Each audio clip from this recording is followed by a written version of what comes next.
Sahan ang usapan, pero patas ang talakayan. Dito pag-uusapan ang mga napapanahong issue. Eye for an eye. Eye for an eye. Ngayong umaga po makakasama po natin via Zoom live po ang Land Transportation Franchising and Regulatory Board Regional Director po natin mula po sa Regional Field Office po ng Region 1, si Director Cristal Sibayan. Pabati mo na po natin. Director, magandang umaga po and sorry for keep you waiting. Medyo nag-overtime po kami sa ating mga local report. Pagbati po ninyo sa ating mga nakikinig at nanonood po, Director. Idol Mark, good morning. At saka sa mga viewers po natin, magandang umaga din po sa ating lahat. Opo, unahin ko na lang po siguro, Direktor, yung paghahanda po ng LTFRB para masiguro po na sapat po yung bilang ng ating pong mga babiyahe po na mga, lalo po yung ating mga public utility vehicles po natin sa buong Region 1 ngayong paparating po ang undas sa Director Sibayan. Yes, tama ka dyan, Idol Mark. Actually, last week pa lang, ina-anticipate na natin na may volume ng mga pasahero na pupunta sa kanilang mga probinsya galing Maynila at saka yung mga nagtatrabaho naman sa iba't ibang lugar dito sa Region 1 papunta rin sa kanilang uuwian. Doon pa lang in-anticipate na namin na may volume na. So nag-issue na kami ng mga special permits sa ating mga public utility buses na nag-ooperate dito sa atin locally. Apo, ito pong extension po ng pagpapalawig po ng kanilang pagbiyahe po. Ano po ba itong mga ano po na ito? Particular na mga probinsya o destination po, Director, na inissuean po ng LTFRB Region 1? Yung na-issuean po natin is within Region 1 going to Dao, no? Kasi madami diyan mga galing Maynila sa Dao, bumabaan na, nagkukulangan na diyan ng mga units ng mga public utility buses. So parang gagawin natin from Region 1, susunduin nila yung mga pasahero galing Dao papunta naman pabalik dito sa probinsya natin, dito sa Region 1. Opo, bukod po sa mga buses po ba, meron po ba tayong mga special permit din para sa mga UV Express, mga jeepneys po, Director? Yes. Doon naman sa mga UVX, doon naman sa mga local natin na modernized jeeps tsaka mga jeeps. Kinausap na rin namin sila. Most likely they will remain in their routes. There will be just few na parang babiyahe from addition a little bit of extension, but the rest will remain in their routes. Yun naman, nakausap na rin natin sila, nakisuyo na rin tayo na mag-extend sila ng kanilang operating hours. Usually kasi baka around 6 or 7 pagarahe na yan. Baka in this time na undas, especially ngayong mga araw, 30, 31, 1, tsaka especially yung 1, mag-extend sila kahit hanggang alas 8 or alas 9. Naman may sasakyan pa yung mga pasahero natin. Even in fact, dapat beyond that, nag-ooperate pa din sila kasi may mga pasahero doon sa mga sementeryo. Opo.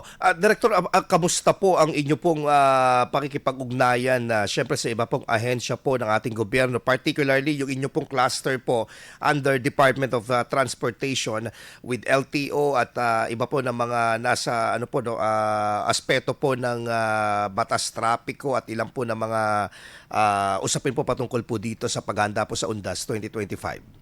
Tama po yan. Kasama po natin ng LTO. Actually, sa pag-inspect, kanya-kanya po tayong labas ngayon sa ating mga opisina upang ma-ensure yung mga sasakyan ay compliant at saka handa yung mga kanilang mga kagamitan sa paghanda doon sa pagbiyahe ngayong undas. Aside from that, kasama din po natin ang LTO at saka tayo po LTFRB. Pinupuntahan na rin natin yung mga terminals natin. Tine-check natin if maayos ba yung CR, meron ba yung lactation room, enough ba yung upuan para sa mga pasahero kasi syempre ayaw naman natin yung nag-aantay sila na matagal at nakatayo.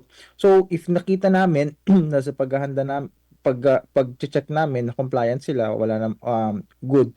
Pero after that, we need to ensure na andun na implement nila na maayos yung mga nakita namin. If hindi, then we can sanction them. You know, we can give them show cause orders kasi yun naman po ang sabi ng ating chairman Chairman Vigor, na siguraduhin natin na komportable yung ating mga pasahero sa kanilang mga kanilang mga bus.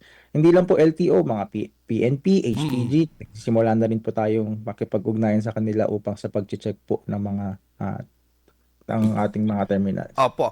Director, dito po sa under sa LTFRB po, paano po tinutugunan po? For example, yung pong mga nirereklamo po sa inyo po ng mga overcharging, at the same time yung pong ating pagsasawata at pag ano po dito sa mga kolorum na bumabiyahe po, Director.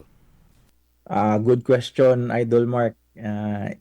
Yung yung overcharging, mahirap, hindi natin maiwasan 'yan. Tayo naman, yung manpower natin is very limited din, 'di ba? So I am highly encouraging po yung ating mananakay na pag meron pong mga konduktor or mga bus driver po na nag-overcharge sa inyo, dapat po mayroon yung pamasahe niyo po is alinsunod po doon sa fare matrix na binibigay ng LTFRB. Pag hindi po nasusunod 'yon, please, yung Facebook page po namin, yung hotline po namin, yung email po namin, or itag niyo po kami sa Facebook, nakikita po namin yan. And then we will do the necessary sanctions necessary para doon sa ginawa nilang pag-violate doon sa pag-overcharging. Kami naman po, we're very quick sa pag-respond sa mga ganyan. Or we can issue immediately show cause order and then suspend for our time para masuspend for a time yung mga nag-overcharge po. Opo. So dito po may mga parang pag-uusap din po kayo sa mga iba't ibang mga organisasyon din po ng mga PUVs and PUJs sa Director? Kami ang pag-uugnayan naman namin sa kanila is through yung fare matrix. Kasi bigay namin yun because it is the standard computed yun based on the kilometers ng kanilang pagbabiyahe. So and then yung fare matrix din po na yan is very much fair for both parties. Para sa pasahero at para doon po sa operator. So kikita naman yung pasahero at yung operator at the same time hindi rin po ganoon kabigat yun para sa mga commuters. So very fair po yung pag-compute po natin sa fare matrix. Okay. Pero ano po ang paalala nyo po ngayon siguro, panghuli na lamang po sa ating po mga operators po natin, mga drivers po natin, at syempre yung ating po mga mananakay, mga pasahero po natin, para po sa ligtas at maayos po at desente na paggunita po ng undas sa Director. Unang-una po, payo ko po sa lahat is magdoble ingat po tayo ngayon, ngayong papalapit na ang undas, dahil po alam naman po natin, dumadami po ang mga pasahero, pati po yung mga sasakyan na nasa daan is dumadami. Habaan po natin yung pasensya natin upang maiwasan po natin yung mga road rage. Di ba? Tsaka po sa mga pasahero at sa mga konduktor, sa mga pasahero, report nyo po sa amin kung meron po kayong mga nag-overcharge o may mga abuse po kayong na i-experience diyan po sa ating diyan po sa inyong biyahe. At kami po ay a-action agad, Region 1 at saka LTFRB Region 1 at saka ang LTFRB Central Office ay a-action agad. Pati rin po yung ibang provincial offices ng Region 1. Sa mga conductor po natin at saka driver, siguraduhin po natin wala pa tayong influensya ng alcohol at kung ano mang gamot upang manatiling gising. Siguraduhin na lang po natin meron po tayong kasabay na iba na makikipagbalitan sa atin at mag-ingat po tayo sa biyahe.